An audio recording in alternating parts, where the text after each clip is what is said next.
Notre invité ce matin, Valérie Pécresse, bonjour. Bonjour. Présidente de la région Île-de-France, vous faites partie des élus envoyés par François Fillon dans toute la France pour défendre le candidat.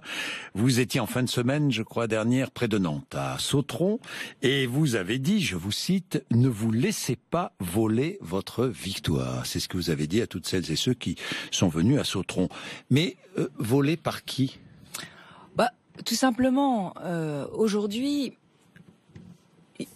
il y a une présidentielle. Et ce que j'ai expliqué, ce que j'ai expliqué à Nantes, c'est que il fallait peut-être positionner un peu toute cette campagne au bon niveau. Le sujet, c'est quelle est la France qu'on aime, quelle est la France qu'on veut demain, et c'est pas seulement regarder, décortiquer le passé de chaque candidat et faire des chicayas sur les personnes. Le comportement de chaque candidat. Le comportement, c'est important. Et le comportement... Alors, voler par qui ? Mais je reviens à ma question, voler par qui ? Parce que quand vous dites ça, ne vous laissez pas voler votre victoire, il y a quelqu'un qui veut vous voler votre victoire. Oui, les autres candidats. Mais qui ? Les autres candidats. Ah, mais ça, c'est normal, ça. Les autres candidats ne vous volent pas votre victoire. Si, ils volent concurrents. Oui, mais ils volent la victoire quand ils essayent de discréditer votre candidat en se fondant sur un certain nombre d'arguments pour lesquels il s'est expliqué, pour lesquels il s'est excusé. Et donc, moi, mon objectif, et c'était l'objectif de ces réunions la semaine dernière, c'est de repositionner la campagne à son vrai niveau, qui est celui de l'avenir de la France. Et ce que je remarque, parce que je ne sais pas si vous l'avez remarqué, c'est que ce week-end, la campagne a repris de la vitesse, elle a repris son cours. Ça fait 3 semaines que j'entends ça, que la campagne redémarre. Oui, mais enfin là, en l'occurrence, excusez-moi de vous dire qu'il y a eu des milliers de personnes qui se sont réunies, que les ambiances étaient extrêmement chaleureuses, et que j'ai senti, au moins chez les militants, les sympathisants les plus proches, l'envie de repartir en campagne sur des sujets aussi cruciaux que celles des émeutes des banlieues, des tensions ou bien de la sécurité sociale. Ou de la sécurité sociale demain, bien sûr. Demain, je vais y revenir, Valérie Pécresse. Mais quand même, j'ai tout entendu. Les journalistes qui volent la campagne, qui seraient donc des voleurs, les juges qui eux aussi seraient des voleurs, le parquet national financier qui serait discrédité, j'ai tout entendu. Voilà les voleurs. Si j'ai bien compris.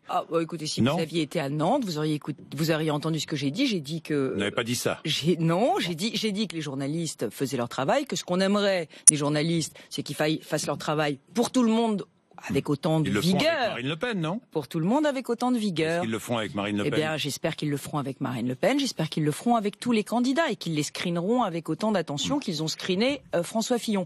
Mais moi, vous savez, sur la liberté de la presse, je voudrais dire juste une chose. Pour moi, c'est intangible. Ça fait partie, j'allais dire, des piliers de la démocratie. Vous faites pas partie de celles et ceux qui, autour de François Fillon, mettent en accusation la presse. Mais attendez, j'ai pas fini. Je suis totalement pour la liberté de la presse, mais la presse nous critique, on a le droit de critiquer la presse. Enfin, je veux dire, il n'y a pas d'infaillibilité pressale comme il y aurait une infaillibilité papale. Alors, est-ce que le parquet financier fait son travail correctement ? Écoutez, moi, sur cette affaire, je suis à la fois juge et partie. J'ai été juriste de droit constitutionnel et je suis aujourd'hui femme politique. Oui, mais comme je suis une femme politique aujourd'hui, mon appréciation paraît très biaisée. Si je vous dis qu'institutionnellement, je trouve ça un petit peu curieux qu'on vienne se mêler des affaires du Parlement dans le cadre d'une juridiction ordinaire. Moi, je trouve ça un peu curieux. Mais ce débat, on peut pas le poser aujourd'hui, Monsieur Bourdin. Parce que si on le pose... Vous êtes prudente, hein. Je vous sens extrêmement prudente. Je suis prudente parce que si je le pose moi... Étant moi-même une femme politique, on va dire elle est biaisée. Mais si je n'étais pas une femme politique, je le poserais. Alors, Valérie Pécresse, François Fillon sera candidat. Regardez le Parlement européen avec les affaires de Marine Le Pen, qui elle-même a rémunéré son conjoint, qui elle-même a rémunéré des salariés. Vous avez des doutes sur la probité de Marine Le Pen dans ces affaires-là ? Écoutez, en tout cas, il y a une enquête et qui a l'air de se poursuivre de manière très, même chose pour François Fillon, hein. Oui, mais vous remarquez que c'est le Parlement européen qui mène cette enquête et pas une juridiction ordinaire. C'est pour ça que je pense qu'en réalité, celui qui devrait se saisir de cette affaire, c'est l'Assemblée nationale et le Sénat. C'est eux qui devraient édicter des nouveaux règlements. Non, ils devraient édicter des vrais règlements pour se protéger contre les conflits d'intérêts. Ce qui me choque, moi, aujourd'hui, c'est qu'on ne pose pas les vrais problèmes. Le vrai problème aujourd'hui, c'est quel doit être le mode de fonctionnement du Parlement. Est-ce qu'on doit, à terme, interdire les emplois familiaux dans le Parlement français comme c'est fait à Bruxelles. Proposez-le. Écoutez, moi je suis qu'à ma modeste place de présidente de région, mais vous savez que ce que j'ai fait, j'ai interdit les emplois familiaux et les recrutements familiaux à la région. Parce que je me suis inspirée de ce qui se faisait au Parlement européen. Et pourquoi je l'ai fait ? Je l'ai fait parce que c'est pas toujours c'est pas illégal, mais c'est toujours soupçonnable. Il y a toujours un soupçon. Il y a toujours un soupçon parce que les Français, eux, ne peuvent pas toujours recruter un membre de leur famille pour travailler avec eux. Vous voyez ce que je veux dire ?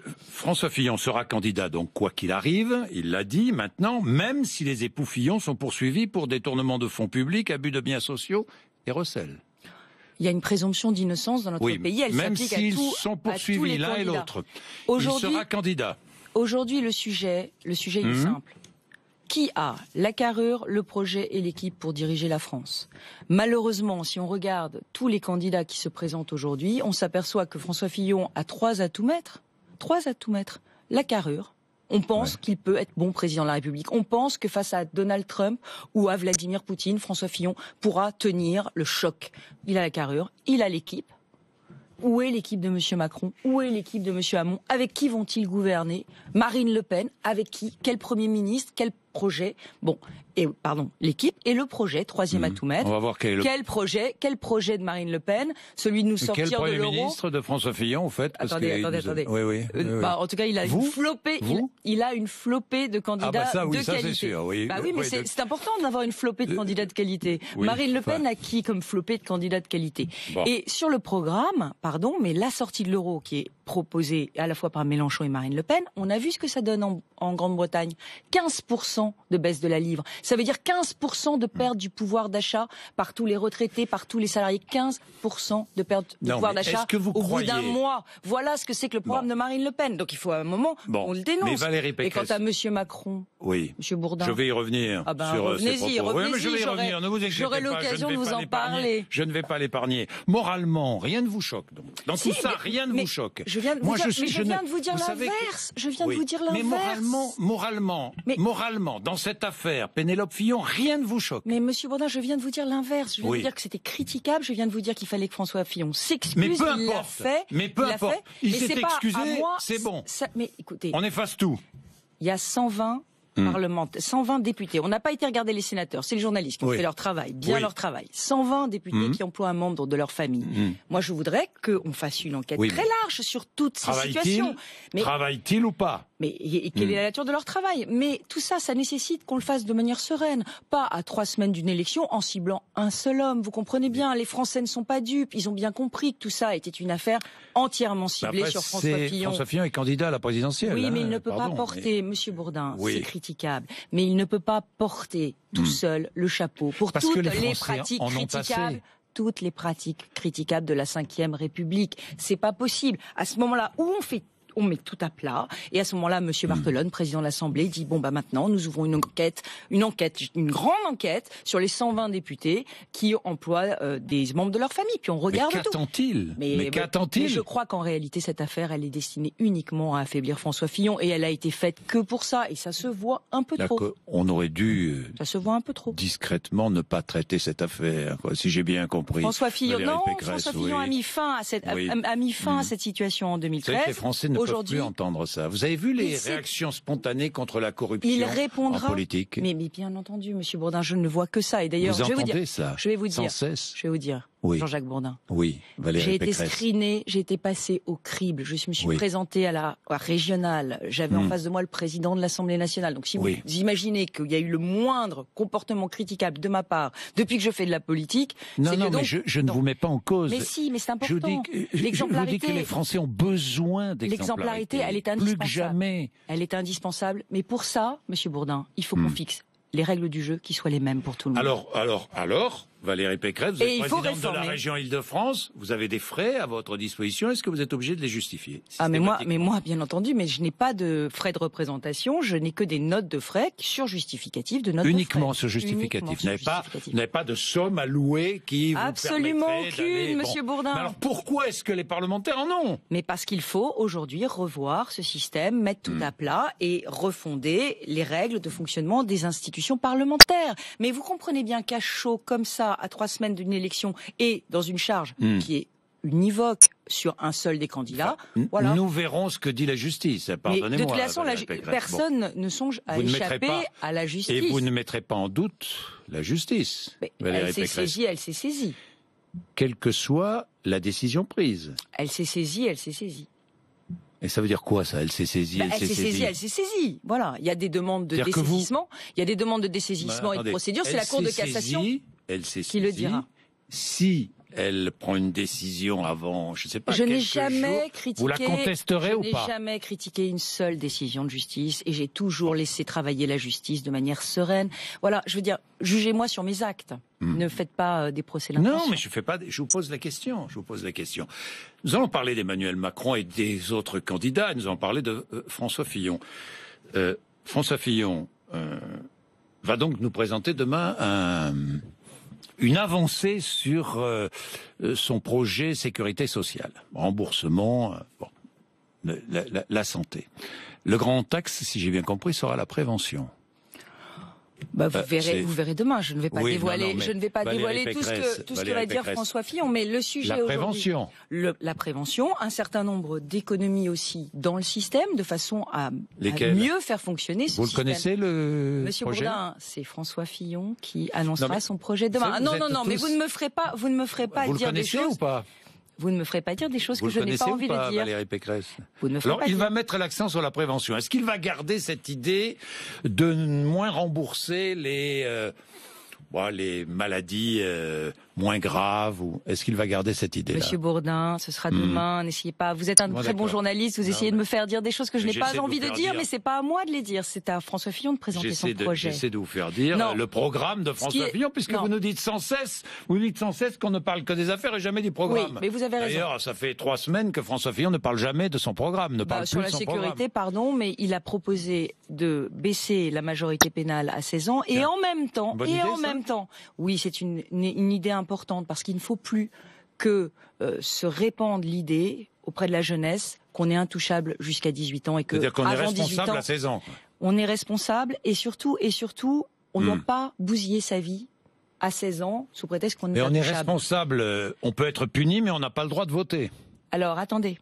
On doit être puni, mais on doit aussi, et ça c'est important pour moi, et j'en ai vraiment discuté avec François Fillon, et je pense que c'est indispensable, on ne doit plus mettre des mineurs dans les prisons pour adultes. Aujourd'hui, les prisons de notre pays sont des lieux de recrutement, et on le sait depuis des années, et on ne fait rien du grand banditisme, voire même du djihadisme. Aujourd'hui, on ne peut pas mettre, on ne peut plus mettre... Les candidats disent la même chose. Oui, mais on ne l'a jamais fait, excusez-moi, donc il faut faire... Les candidats disent la même chose. Ça fait 20 ans qu'on le dit, et ça fait 20 ans qu'on ne l'a pas fait, il faut mettre en place des centres, des prisons pour mineurs spécifiques, avec une école au milieu pour les rescolariser. Mais revenons. Parce que ce sont encore responsables des pénalement à jeunes 16 ans. En devenir. On est bien d'accord, hein? Oui. Ouais, bon. Majorité pénale à 16 ans. Oui. Bon, mais est-ce que vous accordez le droit de vote à un adolescent de 16 ans? Oui, mais il y a un abus de langage quand on dit majorité pénale. Majorité pénale, ça veut dire on arrête l'excuse de minorité. Ça ne veut pas dire qu'il y a une majorité pénale. La majorité pénale n'existe pas. La majorité sexuelle, elle est aussi à 16 ans, je crois.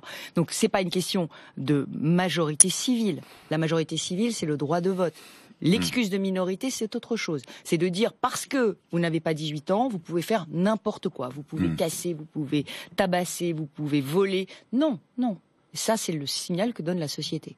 Sur la majorité civile, c'est un autre débat. Ça existe déjà. Hein. On peut punir. On peut lever l'excuse de minorité. On peut lever l'excuse de minorité. Mais Valérie Pécresse. Les juges le font très rarement. Et deux, le sujet est simple. Allez voir les jeunes. Aujourd'hui, ils vous répondront, on sait bien que jusqu'à 18 ans, on ne risque rien. Donc c'est un message subliminal qui leur est passé, qui est un très mauvais message. Parce que gâcher sa vie à 15 ans, à 16 ans, à 17 ans, parce qu'on se laisse entraîner, parce que les gangs, qu'est-ce qu'ils font? Ils prennent les mineurs exprès. Ils les prennent exprès parce qu'ils savent qu'ils n'auront pas la même sanction que les majeurs.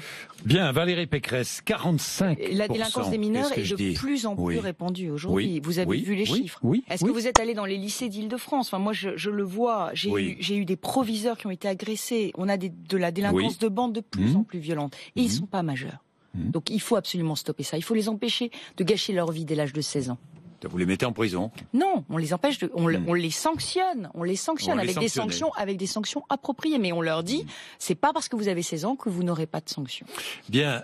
D'ailleurs, je crois savoir que vous êtes allé apporter une aide financière à certains commerçants qui ont été les indemniser en quelque sorte, qui ont été victimes des récentes révoltes, notamment à Bobigny. Hein. Oui, j'ai été bouleversée parce qu'à Bobigny, on a des casseurs qui ont cassé des magasins. magasins avec des familles entières et ils se sont pas contentés d'en faire un frigidaire ou d'aller piller les rayons. Ils ont cassé les caisses. Ils ont cassé les caisses pour les empêcher de travailler. Et quand on vous casse les caisses, on met plusieurs semaines à rétablir tout le système de paye. Donc ça veut dire que pendant plusieurs semaines, les 8 salariés du Franprix de Bobigny pourront plus travailler. Donc nous avons une aide à la région qui s'appelle une aide rebond qu'on avait utilisée, vous savez, pour l'imprimerie de Damartin-en-Gouel. Quand il y avait eu les terroristes qui avaient tout saccagé, on leur avait donné 50 000 € pour qu'ils puissent faire face à la réinstallation de toute l'imprimerie. Et bien là, c'est pareil pour le Franprix. On va leur proposer de faire un dossier rebond de ce type. Parce que les casseurs doivent se rendre compte qu'ils brisent la vie des familles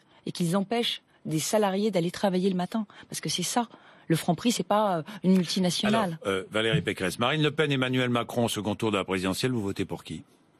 Mais ce cas de figure ne se produira pas. Non, mais d'accord. Ça, c'est une réponse facile. Mais non, c'est pas facile. C'est ce que je pense profondément. Et c'est ce pourquoi je me bats. Moi, je voterai Emmanuel Macron sans souci. Mais moi, je voterai Fillon parce que c'est François Fillon qui sera au deuxième tour. S'il n'est pas au second tour. Monsieur Bourdin, vous ne me ferez pas rentrer dans ce scénario fiscal. Mais non, vous êtes extraordinaire, vous les politiques. Pourquoi ne pas dire franchement, directement? Donc vous ne faites pas le choix.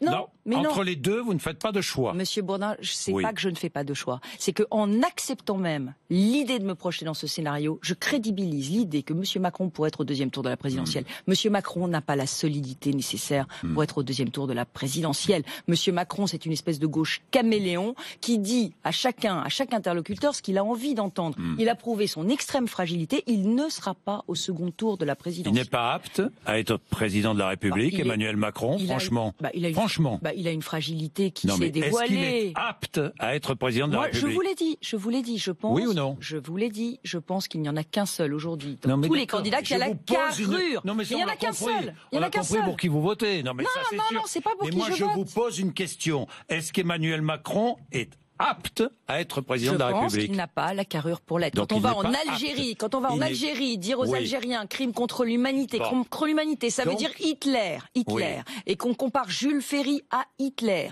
Quand ensuite on va à Toulon, dans le Var, et qu'on dit finalement la colonisation c'était bien. Quand on dit à chacun ce qu'il a envie d'entendre, on n'est pas apte à résister à Donald Trump. Il n'est pas apte. Et on n'est pas apte à résister à être président de la République. À Vladimir Poutine. Il n'a pas la carrure. Donc il n'est pas apte. Non, apte, je ne sais pas ce que ça veut dire. Je ne sais pas ce que ça veut dire, moi je sais ce que ça veut dire. Mais il n'a pas la carrure, voilà. Et s'il l'est, ce serait tragique pour la France, parce qu'on n'a pas besoin d'un président qui façaille. On a besoin d'un président qui a des convictions fortes et qui défend l'idée de la France. Marine Le Pen, par exemple, a des convictions fortes. Alors Marine Le Pen a des convictions fortes, mais qui nous emmène dans le mur en klaxonnant. Je vous l'ai dit, la sortie de l'Europe est absolument absurde et son programme économique c'est celui de Mélenchon et je pense qu'il faut qu'on me le dise à tous les commerçants, les artisans qui sont tentés par le vote Le Pen pour des raisons de sécurité, il faut leur dire ne regardez pas que le volet sécurité, regardez aussi le volet économique qui vraiment conduit à la France à la faillite. Mais quand Marine Le Pen par exemple veut interdire les manifestations contre la police, vous l'approuvez? C'est au cas par cas qu'il faut le faire. C'est au cas par cas. Quand une manifestation est dangereuse et qu'elle peut générer de la casse et vraiment des dangers pour les habitants, il faut l'interdire. C'est la loi. Vous interdiriez certaines manifestations contre la police? Mais ça se fait déjà. Oui, non, mais non, il faut interdire systématiquement ou pas? Mais non, je vous l'ai dit au cas par cas, en fonction du danger. On a le droit de s'exprimer.